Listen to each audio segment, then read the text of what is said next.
각종 농작물 재배법과 이와 관련된 꿀팁 그리고 소소한 일상 힐링 장면과 마음을 나누는 영상을 공유하고 있는 하늘땅입니다. 지금의 배추밭은 많은 분들이 벌레와의 전쟁이라고 말할 만큼 요즘 한창 배추 나방 유충 즉 애벌레 때문에 골머리 아프시죠? 잡아도 어디서 생기는지 또 생기고 더군다나 배추가 좀 커져서 벌레 찾기고 잡기도 힘들고 그렇다고 약을 주긴 하는데 잘 죽지도 않고 그렇지만 지금쯤에서 꼭 그리고 확실하게 방제를 해야지. 배추가 좀 더 크게 자라면서 고갱이가 생기는 시점에서는 배추가 오므라들어서 벌레 잡는 것이 더 힘든 데다가 약을 주어도 배추 안쪽에 깊숙하게 있는 벌레들은 약효가 없어지게 되어서 배추에 막대한 피해가 증가할 수 있습니다. 따라서 나방애벌레 퇴치에 골치 아픈 여러분들에게 저의 퇴치 경험이 도움이 되실까 하고 조금은 늦었지만 영상을 공유하고자 합니다. 이런 방법 저런 방법 시도해보기도 해가면서 저는 다양한 방법을 써가면서 예방과 방제를 하고 있는데 그 방법을 소개해드릴까 합니다. 제가 이 영상보다 먼저 고추 나방 방제법에서 설명드린 방법을 기본으로 하시되 고추보다는 조심하실 게 있고 또한 방제법도 다양하므로 순서대로 설명드리겠습니다. 제가 고추 나방 방제법에서 설명드린 나방의 특성을 알고 있으시다면 그 해법도 쉽게 찾을 수 있으실 겁니다. 지금 잠깐 방제 시기를 놓치시면 잎만 갉아먹는 게 아니라 생장 전까지 손상을 입게 되면 더 이상의 회복 불능 상태가 되어 김장 배추로 못 쓰게 될 경우가 발생하므로 아주 대단히 중요합니다. 고추나무 나비 방제법에서 설명드려서 반복적이기는 하지만 그래도 이 영상을 처음 보시는 분들을 위해 간략하게 설명드릴까 합니다. 그 순서는요. 나방의 특성과 다양한 방제 방법 그리고 살충제 종류와 선택법 그리고 방제 살포법에 대해서 말씀드리고자 합니다. 저 하늘땅심의 영상에서는 주된 내용만을 말씀드리지 않고 그것과 관련된 내용도 말씀드리는 것은 단순하게 한 요점만을 알고 해결하려 한다면 나중에 시행착오가 생김은 물론 효과도 다 발휘되지 않을 수도 있기에 효과는 물론 임기응변 같은 개인에 맞는 다양한 방법들을 시도하실 수 있게 도움을 드려야겠다 하는 마음에서 부연 설명을 말씀드리고 있다는 것을 알아주셨으면 합니다. 가장 먼저 나방의 특성에 대해서 알아보겠습니다. 첫째, 나방이 특성을 알자. 그것은 나방은 300에서 1000개의 알을 본능적으로 여러 곳에 몇 개에서 몇십 개씩 알을 낳습니다. 둘째, 나방은 낮에는 작물잎 뒷면에 숨어있다가 밤에 교미하여 배추 같은 경우에는 잎의 앞 뒷면에다 알을 낳고요 심지어 굼벵이는 땅에서도 부화하기도 합니다. 셋째, 산란 후 약 2일이면 부화하여 잎을 갉아먹기 시작해서 안쪽 고갱이 쪽으로 이동하여 갉아먹으면서 막대한 피해를 줍니다. 넷째, 고추와 달리 배추는 한 포기에서 줄기만 빼놓고 다 먹어치우면서 탈피까지 하므로 반드시 나방과 어린 유충일 때 박멸해야 한다는 것입니다. 지금까지의 간단한 설명을 들으셨으니까 이제 방제를 해야겠지요? 2. 그 방제법의 종류를 설명드리겠습니다. 첫째, 가장 좋은 방법은 손으로 잡는 것입니다. 그러나 주말농장은 일주일에 한 번꼴로 방문해서 관찰 및 관리하는 경우이고 텃밭은 규모가 있어서 매일 잡는 것도 여간 힘든 게 아니고 둘째, 두 번째, 친환경 제재를 살포하는 것인데요. 예를 든다면 그것은 은행 추출물이나 유황제제 또는 목초액 등을 살포하여 나방의 접근을 줄이게 하는 방법이 있습니다만 이 방법은 살충 효과보다는 주로 기피제로 효과를 보이는 퇴치법이며 이미 유충이 3년 이상으로 성장한 유충은 그 방제법에 효과가 떨어집니다. 셋째, 한랭사 등 방충망을 덮어서 나방의 산란을 예방하는 방법이 있는데요. 이 방법 또한 100% 방제 믿으셨다간 정말 큰 일 나십니다. 글쎄요, 나중에 한랭사의 사용법에 대한 저의 경험을 영상으로 올릴 기회가 있을지 모르지만 이 영상에서는 이 정도로 마무리하기로 하고요.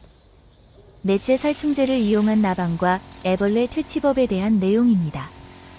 새, 살충제를 이용한 나방 및 애벌레에 대한 설명입니다. 제가 고추 나방 방제 잘 관리하면 수확량의 10에서 20%를 지킬 수 있다는 제목으로 설명드렸듯이 약을 아무 약이나 아무 때나 막 살포한다고 되는 게 아니라 효과를 잘 볼 수 있게 살포 관리하는 것이 중요하므로 이 방제법을 중점으로 설명드리겠습니다. 물론 살충제를 주어도 약효가 그리 오래가지 않음은 물론 농약잔류 검사에서도 통과되는 살포 후 일정 기간이 지나서 수확하셔서 드시면 됩니다. 살충제를 사용하는 법에 대한 내용을 좀 풀어서 설명드릴까 합니다. 살충제의 종류에는 크게 신경을 마비시켜 죽게 하는 신경제제, 그리고 식성을 없애서 굶어 죽게 하는 약제, 애벌레의 근육을 마비시켜 죽게 하는 약제, 곤충 등 애벌레의 성장을 방해하거나 죽이는 약제, 호흡기 등의 기능을 저해해 죽이는 약제, 마지막으로 접촉제, 살충제, 소화중독 살충제 등이 있으므로 조금 이따가 설명드릴 텐데요. 만약 살충제를 구입하실 때에 참고로 이용하시면 좋으실 것입니다. 그리고 먹어야만 죽는 소화중독 살충약제, 그리고 맞으면 죽는 접촉성 살충약제 등이 있는데 하늘땅 같은 경우에는 먹거나 약제를 맞아도 죽는 약제로 구입하여 살포하는데 이 약제가 효과가 좀 빠르고 좋은 것 같더라고요.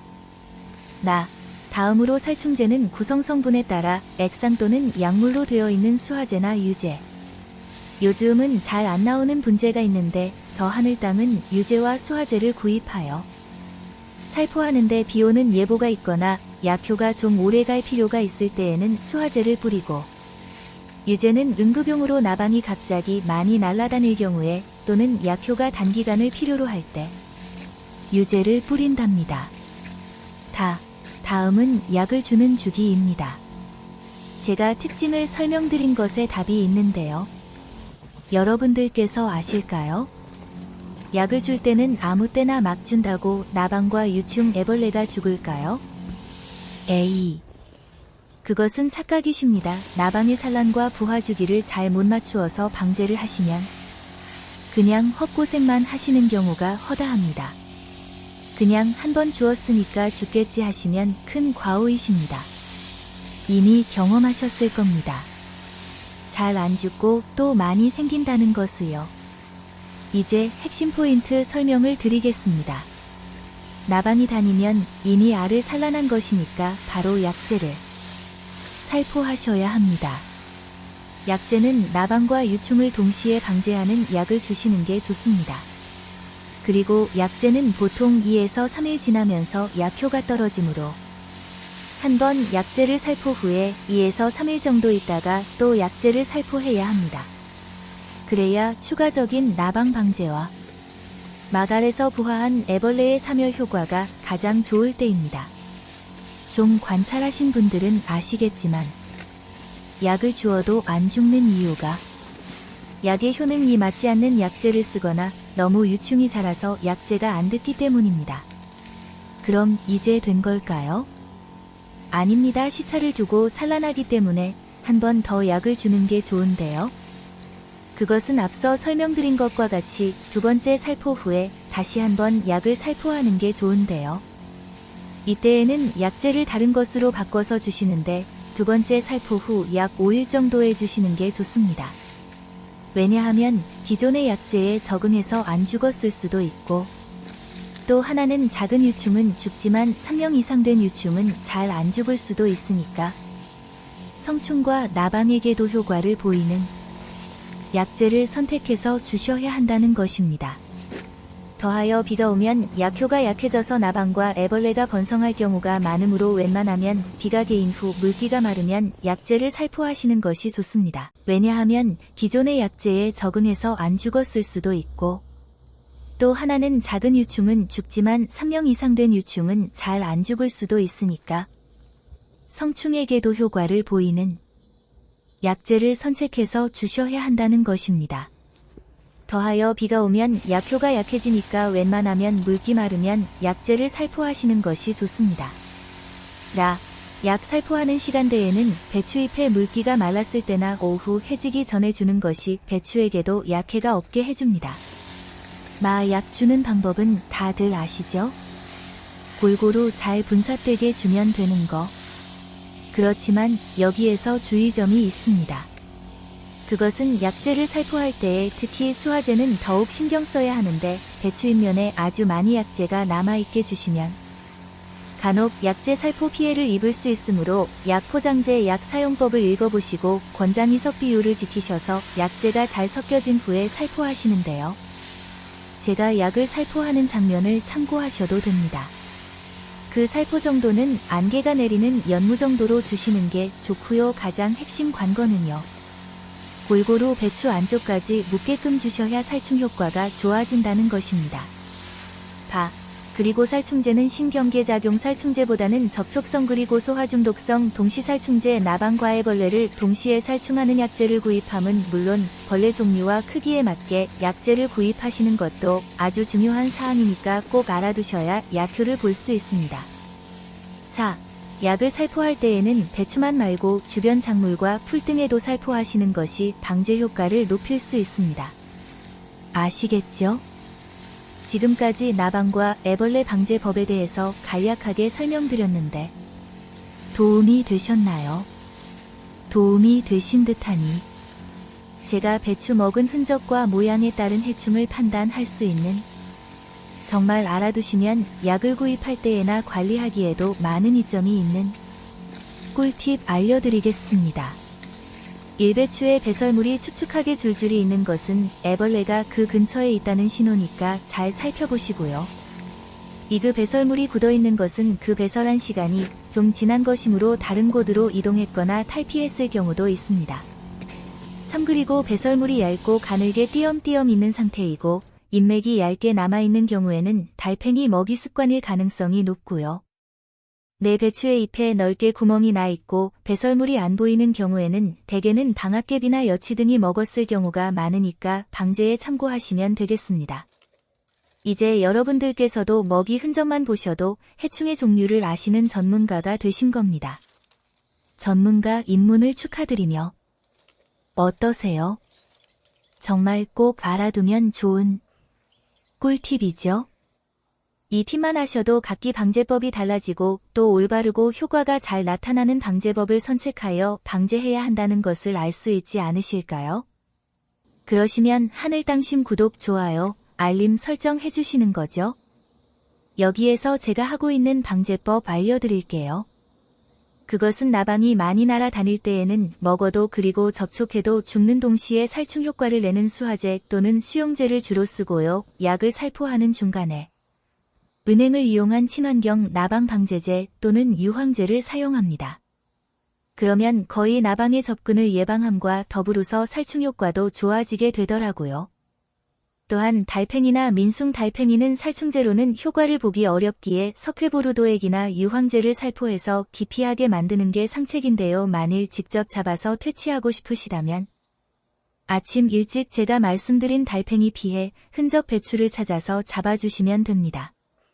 대개는 달팽이는 풀이 가까이 있고 습한 곳 그리고 생긴 곳에 계속 생기면서 확산되는 경우가 많으니까 참고하시어 방제하셔서 효과를 보셨으면 합니다.